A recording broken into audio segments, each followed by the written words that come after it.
República Dominicana, soy Ivonne Ferreras, es lunes, ya nos arribamos a la tercera semana de este mes de marzo, lo que significa que vamos rápidamente, señores, este año. Estamos en primavera,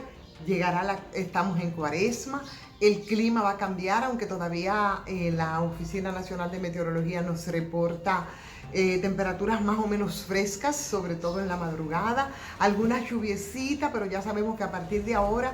sequía, es calor, en fin, así estamos, señores, y así nos agarra este lunes con muchísimas informaciones. El día, señores, internacional global con el tema del agua, un trabajo extraordinario que hoy trae el periódico Diario Libre, que ponemos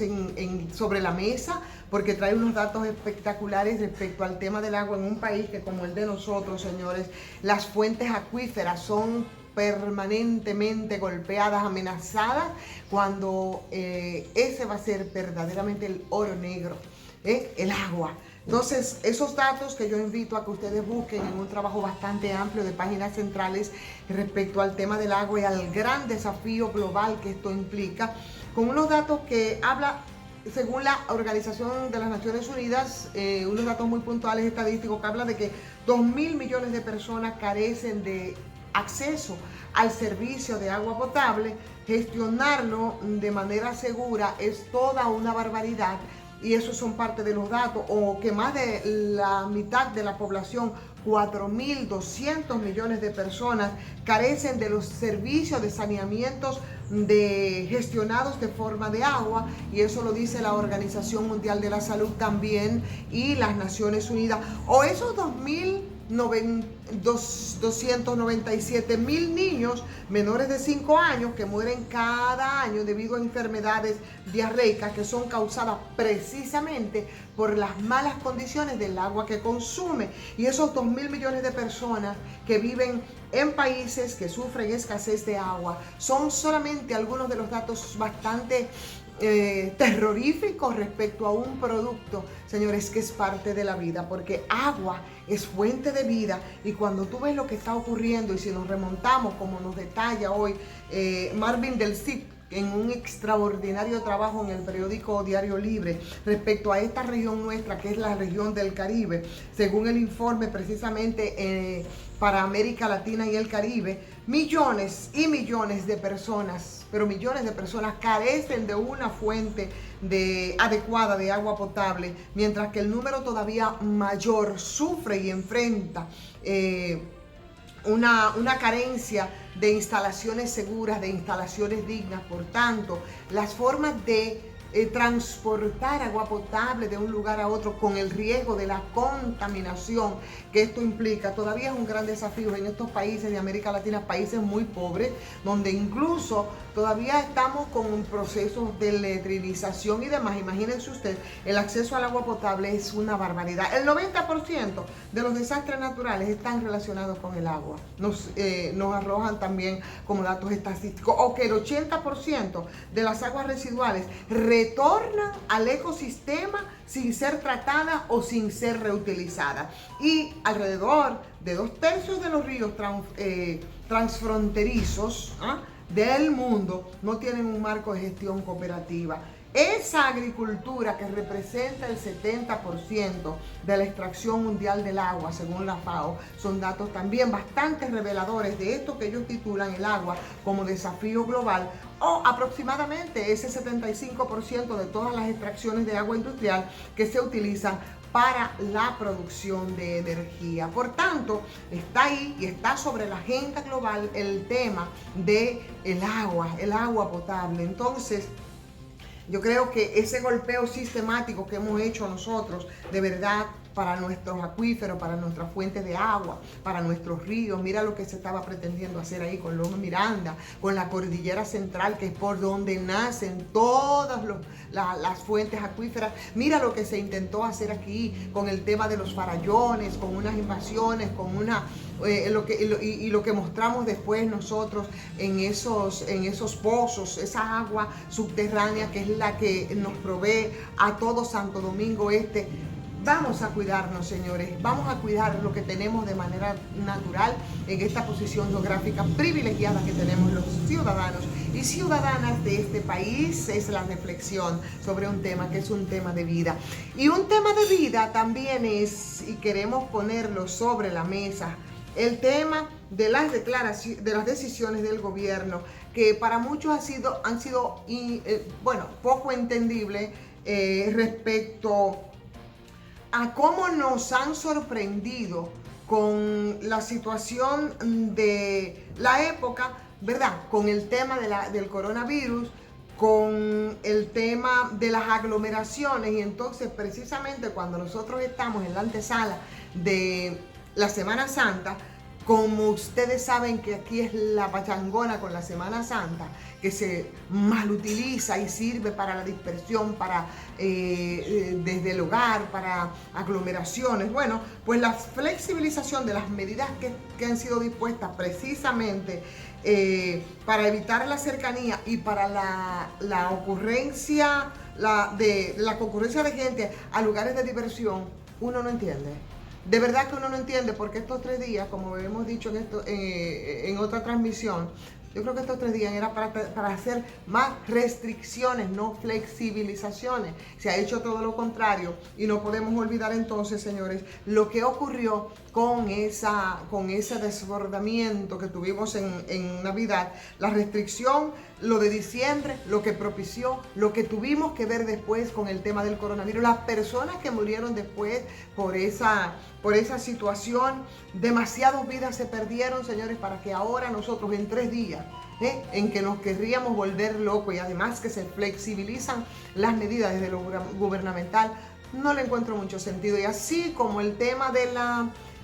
de los horarios y demás, bueno, pues la vuelta de todos los empleados públicos, por ejemplo, a sus puestos de trabajo para que laboren en horario normal es otra locura de la que sinceramente yo creo que hay que empezar a revisar. Y ni qué decir, señores, lo del tema de las clases presenciales. Hay que recordar que nosotros empezamos con el proceso de vacunación y que apenas se han vacunado un 5% de la población adulta con una primera dosis, y que esa primera dosis no nos va a cubrir y nos va a inmunizar hasta tanto no nos demos la segunda dosis. Y esa segunda dosis, bueno, pues conforme pasa el tiempo, es cuando vamos cumpliendo con el porcentaje de inmunización que implica todo el tema de las vacunas. Ahora, lo que parece, señores, que nosotros no nos vamos a acabar de inmunizar es sobre el tema de la corrupción. Y hoy el periódico El Acento, de manera extraordinaria, a la firma de mi querida amiga Rosmary Santana, un saludo para Rosmary, y una entrevista exclusiva con funcionarios de la embajada estadounidense, hablan sobre el caso Antipulpo y sobre los involucrados en este caso que deberían de ir o que deben ir todos a la justicia. Ustedes saben, ¿verdad?, cuáles son los involucrados en el caso Antipulpo. La semana pasada empezó a hablarse de que mucha gente se les había retirado el visado. Y usted sabe que los que están ahí en el caso Antipulpo son los hermanitos del presidente Danilo Medina. Ahí nos muestra Rosmary ese edificio donde está el centro financiero de Miami y donde está uno de los sonoros nombres en el caso de Operación Antipulpo, que tendría un apartamento de lujo en el que, según cuenta, solían ahí realizarse ciertos tipos de festejos exclusivos para gente de alcurnia, como la que tenían cercanos, colaboradores y familiares del expresidente Danilo Medina, y donde los invitados eran muy exclusivos, según las fuentes citadas por Rosmary. Es decir, que la operación Antipulpo, que mantiene bajo prisión preventiva a 2 hermanitos del presidente Medina y a exfuncionarios de su gobierno, a quienes sí se le instrumentó un expediente por alegada corrupción, ¿verdad? Porque hay que presumir la inocencia hasta tanto se pruebe que ellos son culpables de los delitos que se le imputa. Pero mientras tanto, bueno, por lo menos las dudas las tenemos. Y en esa conversación, entrevista exclusiva, respondiendo por supuesto a las inquietudes del diario Acento, que es quien hace la publicación, sobre si Estados Unidos estaría en disposición de apoyar a la justicia dominicana en la investigación que ellos están llevando a cabo con el referido caso, ¿no? Las autoridades de la embajada, en la persona de Alexander Titolo, portavoz de la embajada en República Dominicana, dicen ellos que ellos tienen una sólida cooperación con las contrapartes dominicanas y no se descarta que ya las autoridades estadounidenses incluso están cooperando con la justicia dominicana, dado que hay imputados que podrían tener bienes incluso en los Estados Unidos. O sea, que mira por dónde va la cosa. Y por supuesto ellos citan los informes que habían obtenido de varios de los imputados en el caso, en la operación Antipulpo, y tendrían propiedades en Estados Unidos, específicamente en Miami. E igual hacen ellos referencia a la cancelación del visado norteamericano de Alexis y de Magalis Medina Sánchez, hermanos de Danilo Medina, quienes se encuentran como parte de ese expediente instrumentado por las autoridades judiciales en el país en el connotado caso de la corrupción contra el Estado dominicano. El ADN al que hacía referencia entonces el presidente Danilo Medina, que es la transparencia, parece que no es tal respecto a estos casos de personas tan cercanas como sus hermanos. Se mostraron fotos del edificio del que hacemos referencia ahora y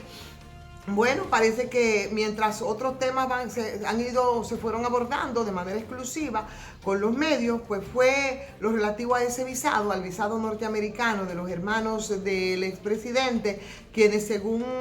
había publicado el mismo diario Acento, les habría retirado el visado norteamericano, y a lo que el portavoz de la embajada en el país había dicho que esos registros de visas son confidenciales, ya eso lo conocíamos, esas expresiones de ellos respecto a esos casos en otras ocasiones de personas también y funcionarios a los que supuestamente se le había retirado la visa. Es decir, señores, que así están las cosas, bastante complicada. Otro asunto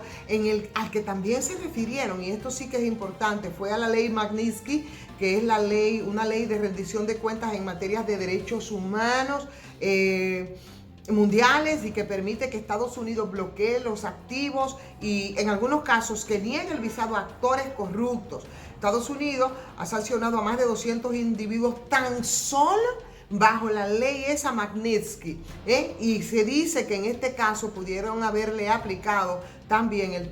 la ley Magnitsky, según ellos obtuvieron algunas informaciones también, el visado de los Estados Unidos, que es el B1 y el B2, la primera para turismo y la segunda que es correspondiente a negocios que poseían los hermanos Alexis y Carmen Medina Sánchez, pues se le habría revocado por el gobierno norteamericano. Así es que no dejen ustedes también de caerle atrás y darle seguimiento a esta interesante entrevista que hoy publica el diario Acento sobre este caso, el Antipulpo, y donde se toca muy directamente a los hermanitos de Danilo Medina y a otros implicados por las autoridades judiciales dominicanas en el caso también de los visados a los Estados Unidos, y muchos de los cuales entraban como perro por su casa, esa nación constantemente, unos a realizar compras, otros a gestiones propias de sus funciones, en fin, esa dulce vida que se da a las personas que logran acumular mucho dinero y que no es la realidad de la mayoría de los dominicanos. Señores, vamos a darle like a esta transmisión si les gustó, vamos a compartirla, vamos a suscribirnos si no lo han hecho, y por supuesto vamos a opinar, agradecer como siempre y recordarle que ahí está patreon.com, Patreon para los que decidan darnos seguimiento y ayudarnos a consolidar. Gracias a los que lo han hecho, para nosotros es muy importante. Nuestro abrazo, señores, soy Ivonne Ferreras.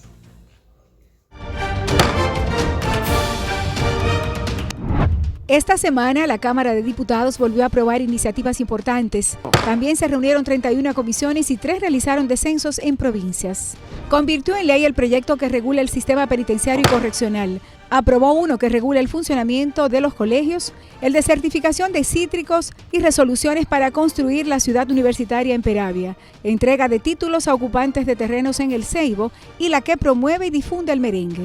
El presidente Alfredo Pacheco adelantó que la próxima semana escogerán las ternas para Defensor del Pueblo y Cámara de Cuentas. Aclaró que varios juristas aportaron a la Comisión del Código Penal, pero no a nombre del Poder Ejecutivo. La Asociación de Esposas y Esposos de Legisladores conformó su nueva directiva. Quedó conformado el Grupo de Amistad Dominico-Francés y el dominico brasileño recibió al embajador en el país. Cámara de Diputados de la República Dominicana.